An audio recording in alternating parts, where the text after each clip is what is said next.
السلام علیکم۔ ایک صحابی کا خوبصورت واقعہ۔ مدینہ کا بازار تھا۔ گرمی کی شدت اتنی زیادہ تھی کہ لوگ نڈھال ہوئے تھے۔ ایک تاجر اپنے ساتھ ایک غلام کو لیے پریشان کھڑا تھا۔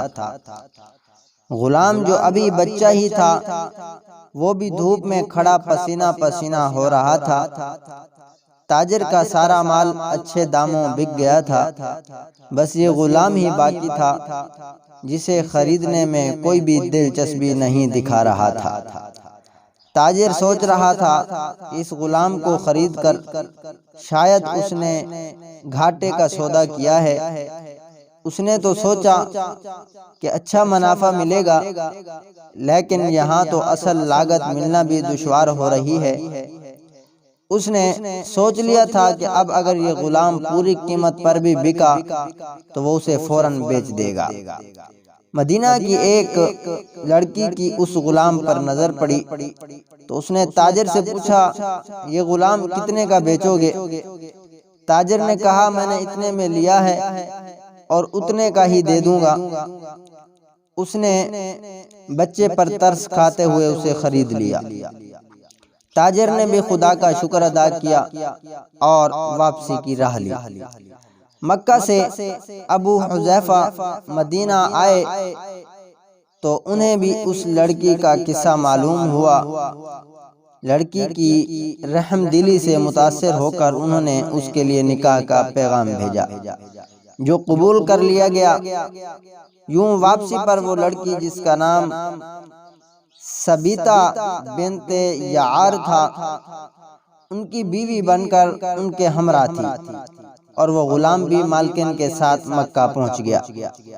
ابو حذیفہ مکہ آ کر اپنے پرانے دوست عثمان بن عفان سے ملے تو انہیں کچھ بدلا ہوا پایا اور ان کے روپے میں سرد مہری محسوس کی۔ انہوں نے اپنے دوست کو کہا کہ عثمان یہ کیسے ہیں؟ تو عثمان بن عفان نے جواب دیا کہ میں نے اسلام قبول کر لیا ہے اور تم ابھی تک مسلمان نہیں ہوئے، تو اب ہماری دوستی کیسے چل سکتی ہے؟ ابو حذیفہ نے کہا، تو پھر مجھے بھی رسول اللہ صلی اللہ علیہ وسلم کے پاس لے چلو اور اسلام میں داخل کر دو۔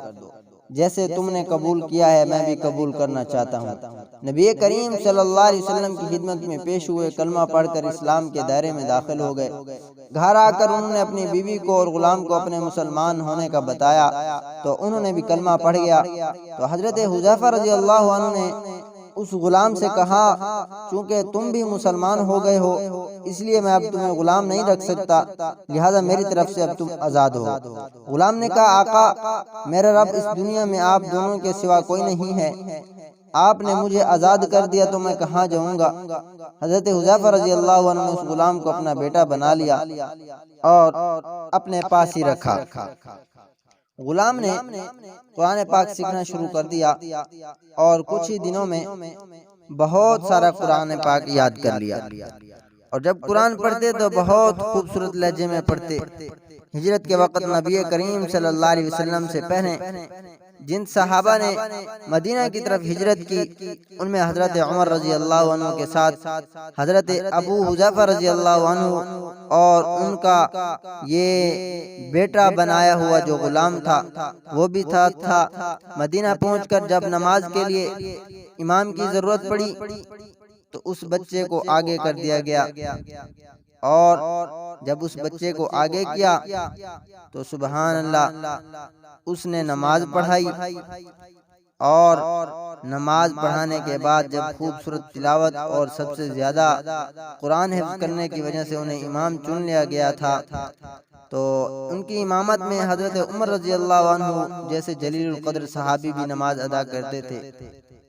تو مدینہ کے یہودیوں نے جب انہیں امامت کرواتے دیکھا تو حیران ہو گئے کہ یہ وہی غلام ہے جسے کوئی خریدنے کے لیے تیار نہ تھا۔ آج دیکھو کتنی عزت ملی کہ مسلمانوں کا امام بنا ہوا ہے۔ اللہ پاک نے انہیں کیسی عزت عطا فرمائی، اور یہ سب شان قرآن کی وجہ سے ان کو عطا ہوئی۔